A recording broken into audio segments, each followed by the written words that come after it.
So today I'm going to be working with the Spectrum Noir Illustrator pens, these ones, and the Spectrum Noir Graphique pens. Both of these have got different nibs.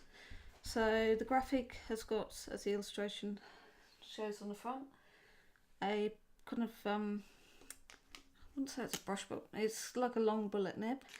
And then on the end you've got a chisel nib. The Illustrator has got a much finer, tiny bullet nib and a brush nib. So the drawing today I'm working on is a barn owl, and this is the photo that I took at a local county show. So I've picked quite a lot of colours. Anyone who knows me knows that I don't just go for one colour or a couple of colours, I go for the full whammy.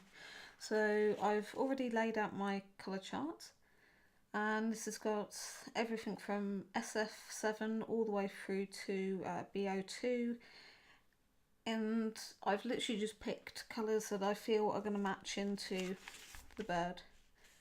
So to pick out the colours, normally if I was using a different brand of markers, what I would do is look at the nib and then just look at the picture. With these it's a little bit harder because the colour on the nib doesn't match the colour inside, and you just need to be aware of that. And that's why with the Spectrum Noir range, please do a colour chart. So to work out what colour, I would normally get a hole punch, but when I'm in a rush I just punch a hole. So layout paper. Right. So I have my little holie, and I put the hole onto the paper. It's easier if you do it with a hole punch. And the colour that I can see there, I can match up much easier than looking at the whole drawing. So, like I say, first things to do, make sure you have a colour chart. As laborious as it can be, it will be a lifesaver. And when you're approaching a large image, hole punch a hole into a piece of white card or paper and put that onto parts of the image, and you will be able to see the actual colour that you need to find, because it's stopping your brain assuming that it knows what colours are there. So that's handy. The paper that I'm using today is not marker paper or card, it's just some stuff that I got quite cheaply. You can use marker paper, or you can use Nina cardstock, something like that, but definitely experiment with different cards and papers to see how they handle the markers. This card that I'm using right now, I've used it with other brands of markers and not had too much trouble, though when it's sent to the printers it does come up yellow. My printer hates me for that. Right, so on with the image.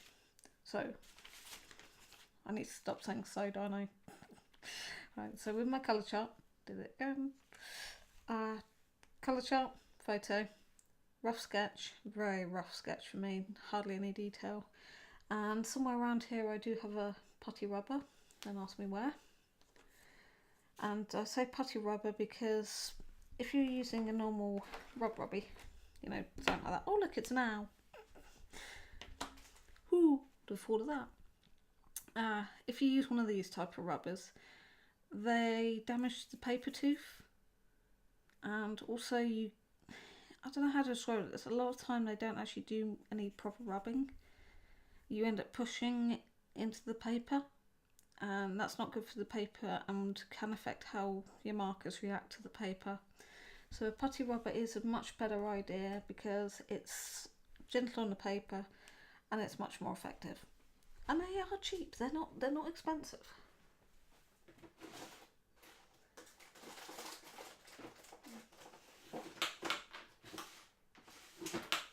Yeah, mine's walked off somewhere. Or if you don't have a putty rubber and you'd like a really nice quality rubber, try Tombow mono erasers. They're silicone based and those are really nice as well. Now onto the drawing. I'm going to be working in small sections, and the reason for this is that I don't want to get too much put down and then have to try and reanimate it. So the best place to start is probably going to be the eye, and this part is quite funny. The eye must be crisp at the end of the day because this is a key focus area on any drawing. And straight away I can see I've got a deep orange, which I haven't got on here, but I think I can make one.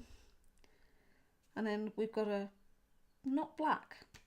The eye, solid eye isn't black, it's kind of like different browns. So we're going to play around with that. So I'm going to start off with, let's start off with EB2. I apologise if it takes me a little while to pick up my markers. Now for this, I'm going to, because it's a small area, it's going to be the bullet tip. And just gently touching the paper. I'm not applying a lot of pressure onto this paper. And that's really quite important because you'll find with certain papers, the longer you have the pen in contact with them, there will be a higher bleed rate. Okay. And the nice thing about alcohol markers, you can come over them with colour pencils, which is what I'll be doing to the eye just to bring it a little bit sharper. So next I'm going to go for the EB4. Probably should have arranged these in their colour types, but I was having too much fun this morning. And you'll see I'm not colouring in the whole of the eye, just the central part. And look with my other markers, when you go to start with your markers, open up the opposite end that you're going to start use. So I went to use that end, but I'd open the opposite end first and then open the end that you want to use. This is just to release the pressure in the barrel and stop any floods. Which, believe me, when you're working on a big piece of artwork and that happens, it's tear jerking. So next I'm thinking CO2. Now I'm not going to say every single marker that I'm using, and there's a good reason for this because we all physically see colour in a different light. So what one person will see as a dark colour, another person will see as a light. So when you yourself go to do a drawing, and if you use the pinhole method to pick out your colours, it's your individual interpretation of the drawing. Don't just follow the crowd when somebody says, oh, use these 3 colours, use those 5 colours. See what you can find yourself. Don't be tied down by the crowd. I quite often see it on a lot of the social media pages. What colour combo for this, what colour combo for that. Yeah, it can be handy to have an idea, but if everyone goes out and has a go themselves, they're going to find some amazing results. So like I say, please get out there and experiment. Now, because I've not put an undercolour under BO2, it's quite strong. So I'm going to use the FS7. So she's desperate trying to find it. And this is going to blend it back.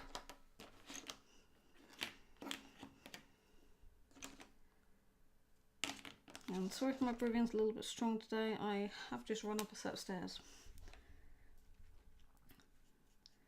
Now with colour markers, you'll probably most of the time be told work from light to medium to dark.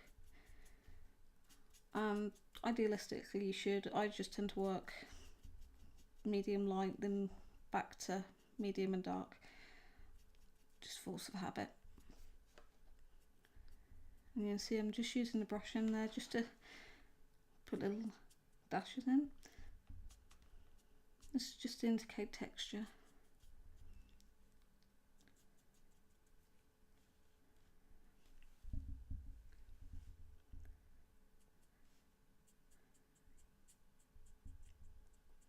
Right. And now I'm going to bring in the blender. Now normally I would use ivory, but for some reason I've actually misplaced my ivory pen. It was in my tray and now it's not. I think the local goblins have scurried off with it again. Do you guys ever have stationary goblins? Mine are getting unbelievable. I mean, you can't even put a ruler down around here without suddenly getting up and running.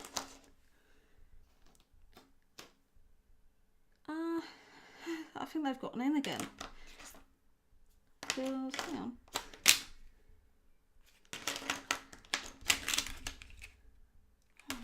Don't tell me they've raided the desk while I've been working. Bear with me, they've gotten in and stolen my blender.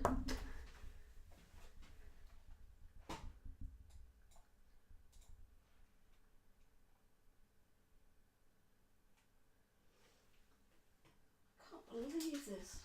Oh, these goblins. Right. Luckily, when you buy a lot of packs of Spectrum Noir pens, you do get to end up with multiple blenders. If I catch those goblins, they are in serious trouble. Because if they want pens to play with, I'll give them pens to play with.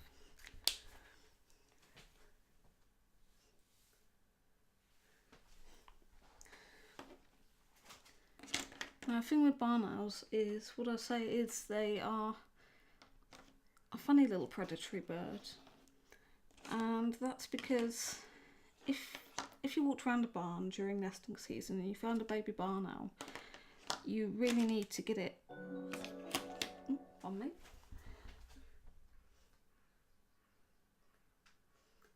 You really need to get it back into the nest as soon as possible. This is because barn owls, unlike other types of owl, can't survive outside the nest as babies. If they get wet feathers, it can kill them.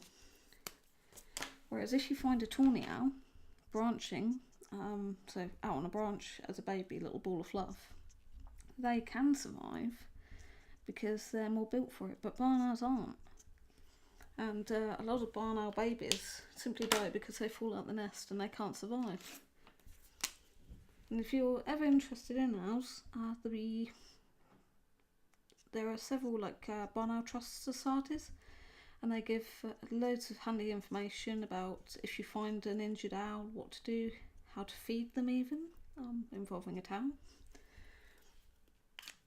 So it's well worth a little look, and I believe they're still as a charity. They've got some lovely videos about how to create habitat and all sorts. So I'm going to come down to the beak, and I'm going to use a mix of BP1 and the FS7.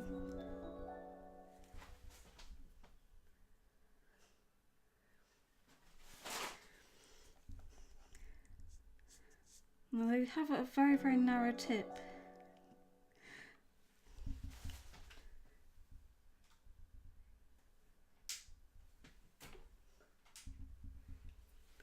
On the end of the beak, and it's a lot narrower than you think it is.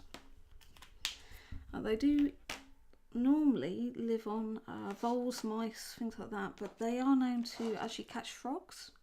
So that tiny hook on the beak is really, really handy for that. Sorry, you can hear a lot of noise in the background. Everything is going off, every appliance in the house. Now, I still want that tip to be really tiny and sharp, so this is where the bullet tip of the pen is going to be so handy. Just to put in that detail. There we go.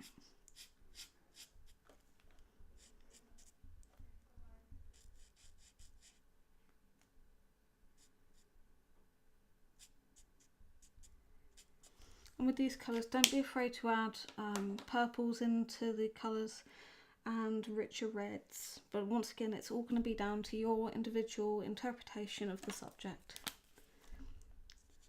I'll just bleach that back.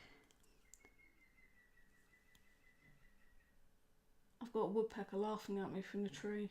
This is brilliant. So I'm drawing a bird where birdie's watching. Can't get any better than that, can you? And just say thank you very much to everybody who's watching and supporting me. It is very much appreciated.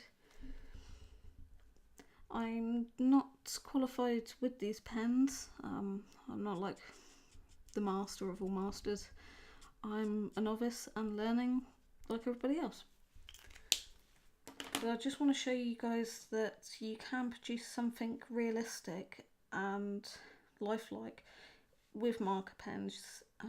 I normally work in colour pencil, and that's where I'm very, very used to doing very realistic images. And with markers, sometimes, depending on the type of marker, you have to speed up because you have a time constraint on how fast the alcohol in the marker takes to dry. Other times you can take it slow, just reactivate the alcohol and go at your own rate. Push that back a little bit. Now, you know I said about coloured pencil? Right, this is a black Faber-Castell polychroma. This is going to come in handy for the eye, but I just need that to dry a tiny bit more. I'm going to see if I can find my IG6. Ta-da! And we're just going to add a little bit of that into the eye. Now this is going to be interesting because it's going to bleach it. Now the reason it's bleached it is that IGI, for Ice Grey 6, Ice Grey 6 colour, is technically a lighter colour than the EB4, which means that it will contain more alcohol in the pen, if that makes more sense. So more alcohol, more bleach, more lighter colour. So by putting down a dark pen, the EB4, and then adding IG6, it's bleached it out. But in all truth, I quite like the effect because it's giving colour spots.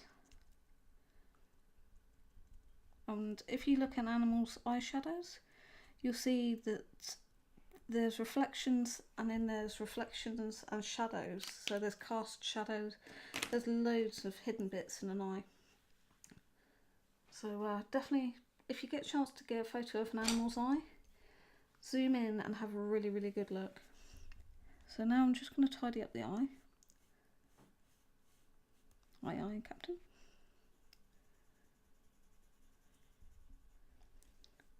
And some parts of a drawing you'll find yourself literally coming back to 5-6 times.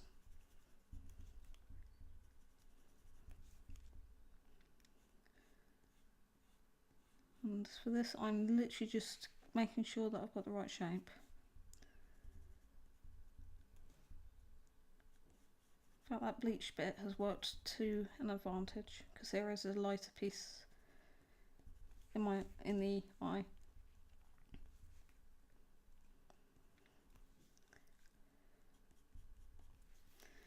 And if you want to make detail into a marker drawing, like I say, you can use coloured pencils, oil or wax based, just to add in a couple of lines here and there.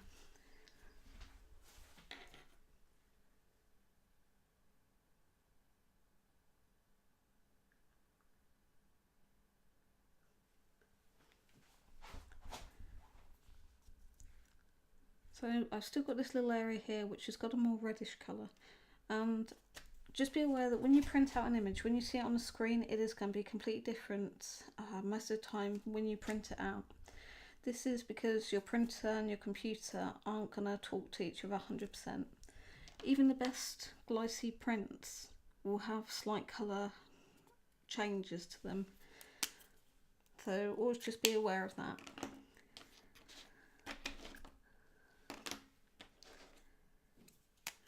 Now I'm going into the GB4, I think, yeah, GB4.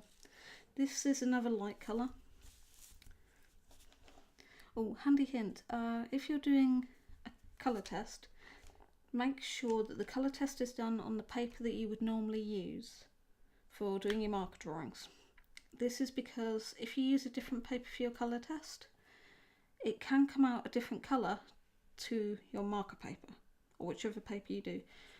What I tend to do is I do marker swatches on 5-6 plus types of paper, and that means that I don't have so much of a worry. I can just pick up a paper and say, oh, I was using Bristol board, what did the colour come out as that?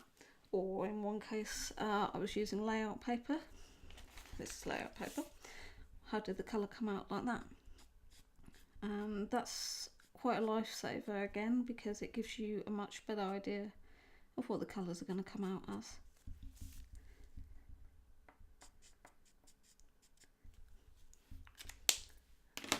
And as I say, I am working in very small areas, and then very, very important thing, step back from your work and look at it from over here.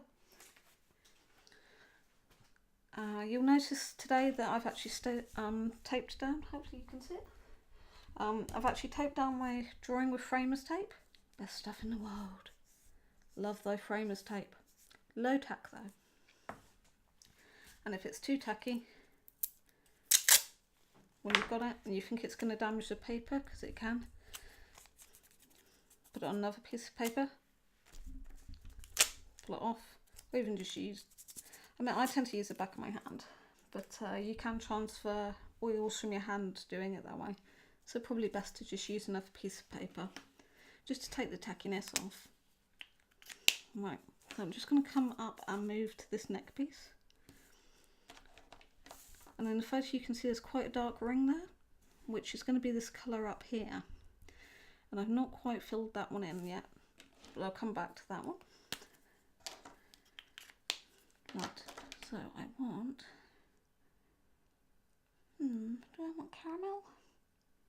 No, caramel's too green. Recently I actually got told that when you look at a yellow animal, that the animal isn't technically yellow.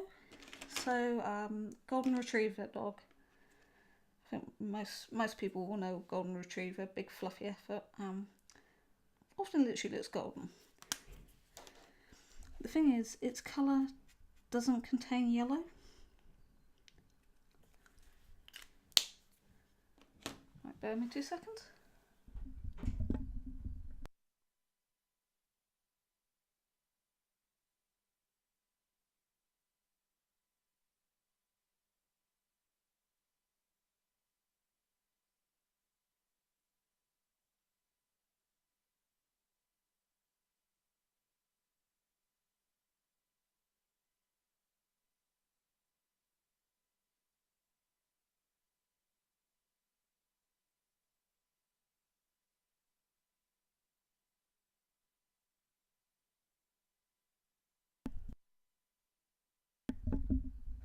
Right, sorry about that, just had to quickly sort a couple of bits out.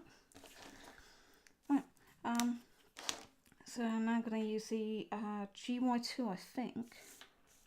Oh jeez, runaway pencil. This has got quite a lot of yellow in it. But as I said, a yellow dog isn't always yellow. Even old yellow wasn't yellow. So that's where that pinpoint method will come in. And you'll actually find that there are tans, dark browns, all sorts of colours in there. So in this case I'm using what I class as a mid-tone, and I'm just spotting the colour on because I don't want it too strong.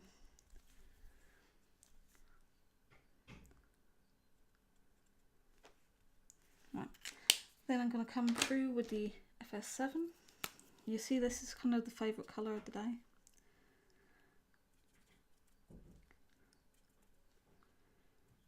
And once again, using this partly to bleach out the darker colour.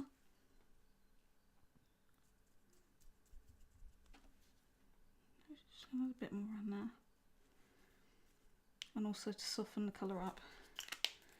Then I'm going to grab the blender, unless those mischievous goblins stroke elves or whatever keeps on raiding my desk has stolen them.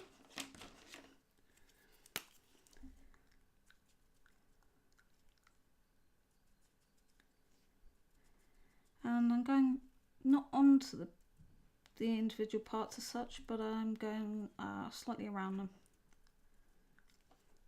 And then what I'm doing is I'm just going onto the white of the paper. This is just to create a little bit of a undercoat.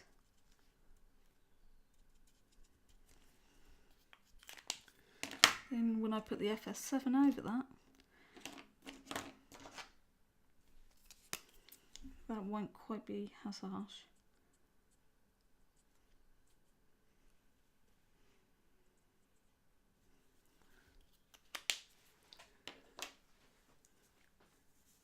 So that just softens that part down.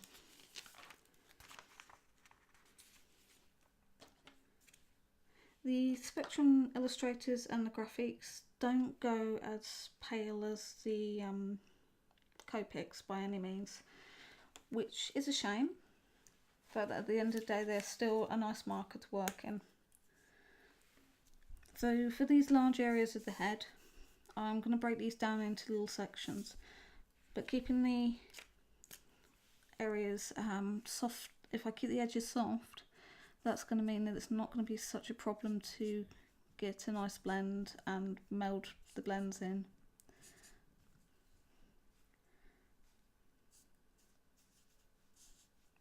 Now, barn owls tend to have beautiful, beautiful spotty markings.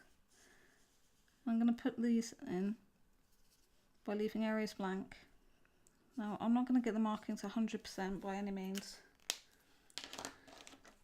because this isn't like using colour pencil. Colour pencil, yeah, I would sit down and get the markings absolutely 100%, even if I sit with a magnifying glass. But I just want the markers to stay quite light, quite wet.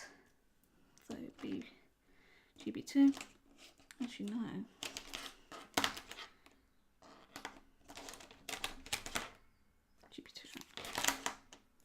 GB is a bit funny. I don't quite know if they're gold or green.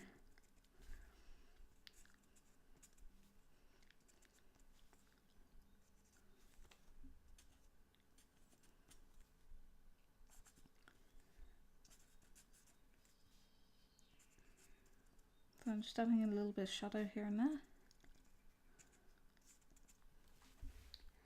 And now I'm going to bring in a TM1, which is part of the tan family. And the tan family are going to be good friends.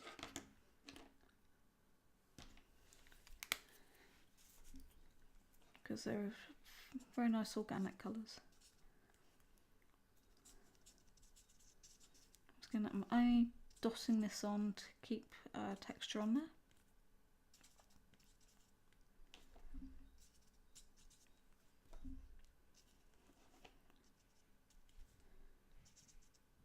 I'm just adding a little bit up here.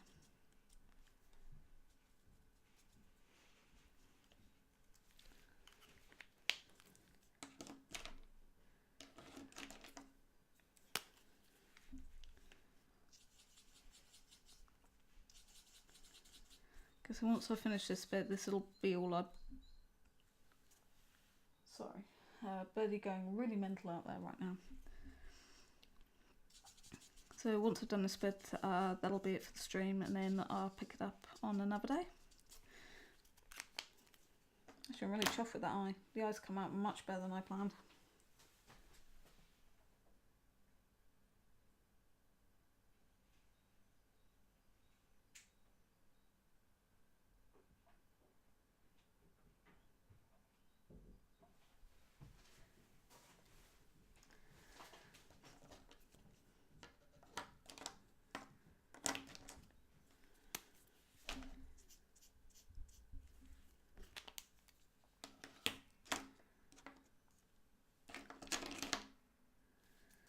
And now I'm going to put in the GY3, which I don't actually think I've got on the book. Some of the Spectrum Noir and Illustrator pens may seem very, very close in their colours. So don't be surprised if colours come out pretty much completely the same.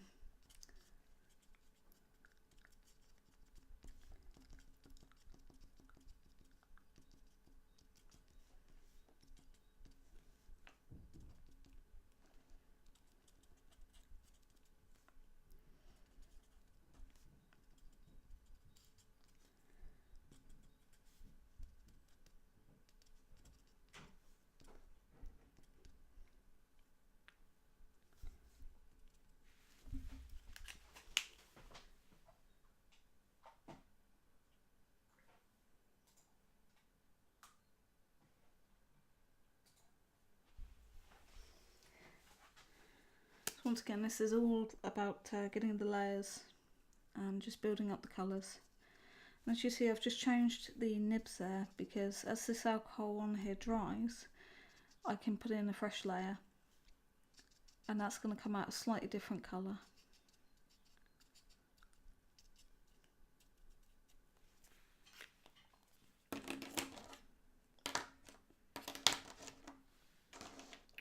So now we're going to go and get the IG6. Oh, I can't pronounce this.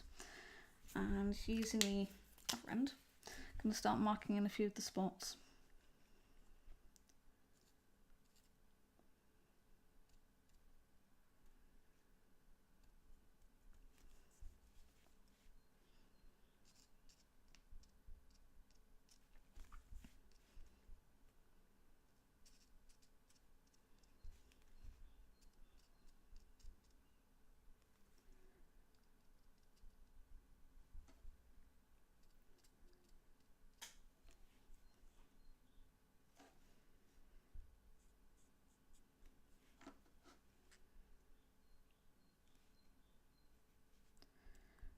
And just get a couple of those key spots in there. A couple of spots are going to be in the right place.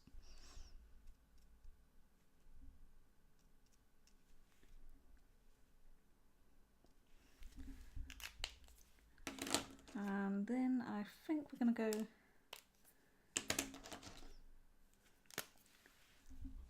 and put the blender along each one.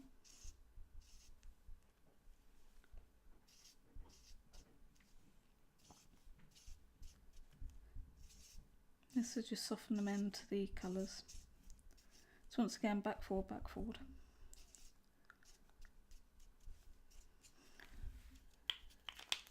Now I'm going to use the, let's see, I want something a little bit goldy, but not too goldy. TM1 if I can find it.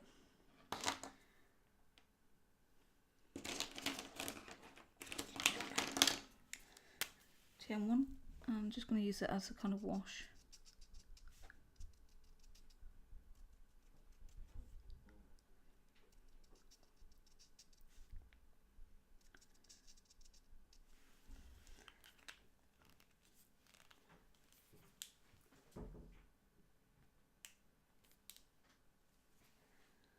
So that's giving it a slightly mottly effect up on the top. Now the reason I put the tape onto the bird, now normally I would actually tape every single edge, and this time I just tape the corners. So if I push that paper, you can see, hopefully you can see where the paper has got so damp with the alcohol, it's actually bobbled up a bit. So at this point I can actually step away, let that dry, and then come back onto that bit. Or I can keep on going and keep on pushing. So now the BO2 that we use down here, for every colour that I use in one place, I need to bring that colour into the rest of the bird in some part of another. This is literally just for continuity. So the colours follow through here and there. So in this case I'm literally bringing in the BO2 just in a couple of small spots, quite literally.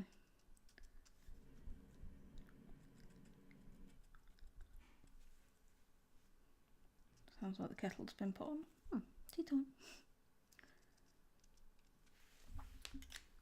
Now I'm going to use the FS6.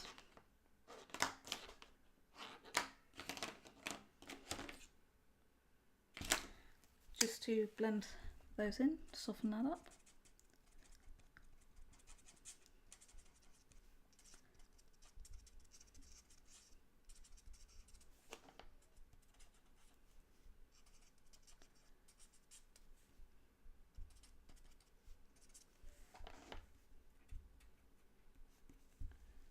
Just bring that down into here.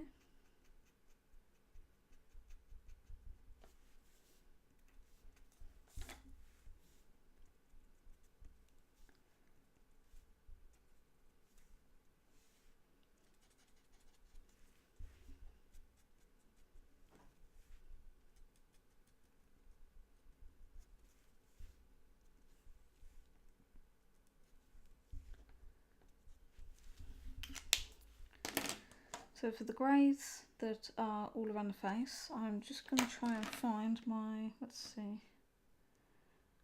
I need something lighter than a IG6.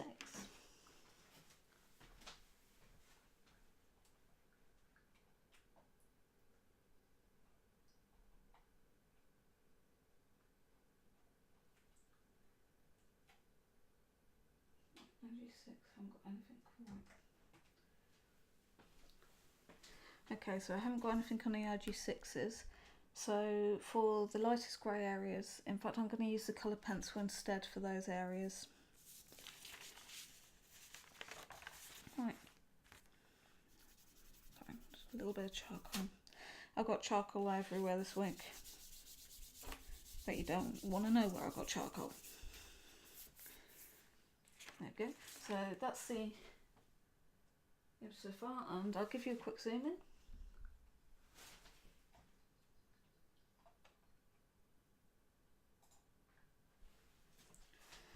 If I can, let's see if I can get this camera to work. So the only problem is having a static image. There we go. So hopefully this little zoomed in view is giving you a better idea of what's happened with the alcohol markers so far. And up we go again.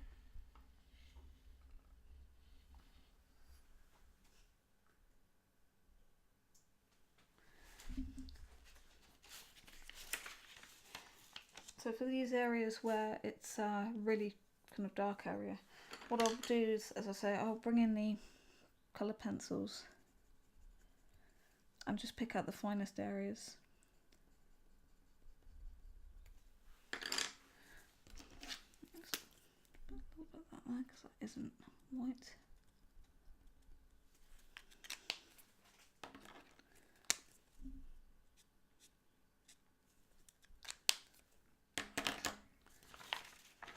So, in fact, what I do is I bring this bit around the neck. So there's like a light creamy colour there, and I'm going to use the GB2 for that.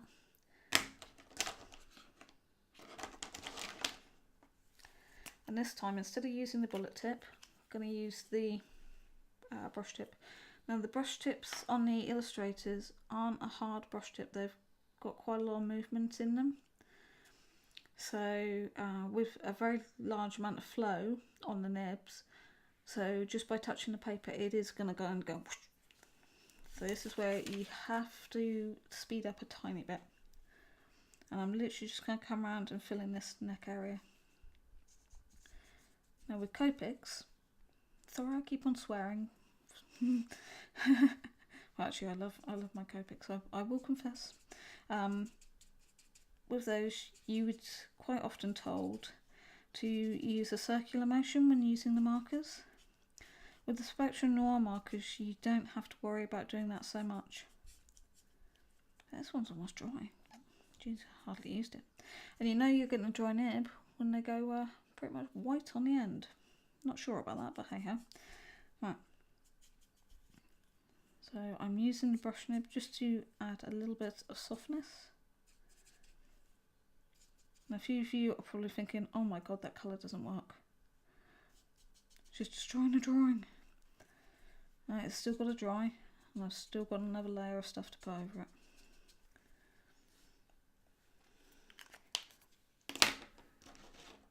That's it.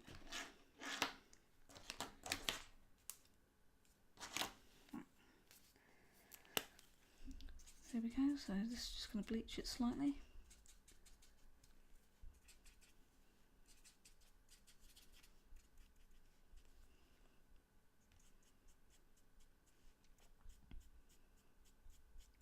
Very nice. I am using a little bit of feathering. This is just to keep that texture going.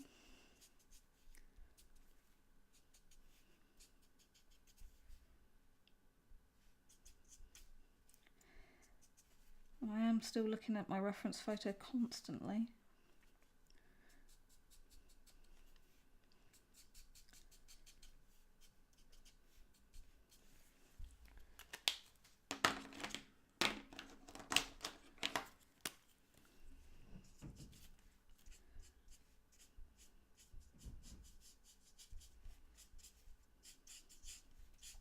Let's soften that right down.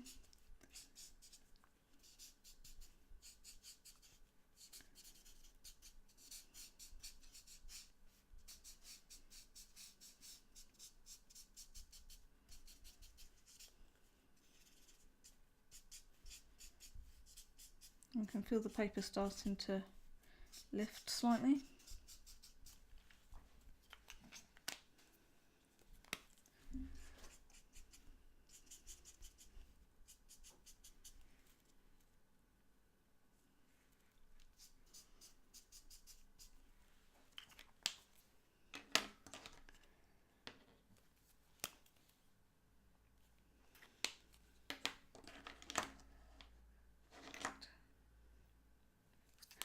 So I'm just going to bring in the TN2 and just map out a couple of little bits.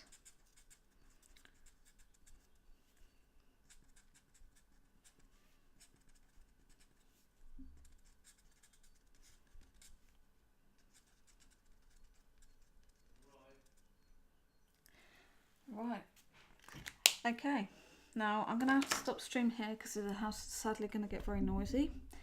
So thank you so much for joining me and watching, and hopefully I'll be back either tomorrow or during the week with the rest of this owl. So thank you very much everybody for your support and watching, and I hope this has inspired you all to have a go at using the Spectrum Noir Illustrator and graphic pens. So till next time everyone, please take care and happy drawing to you all.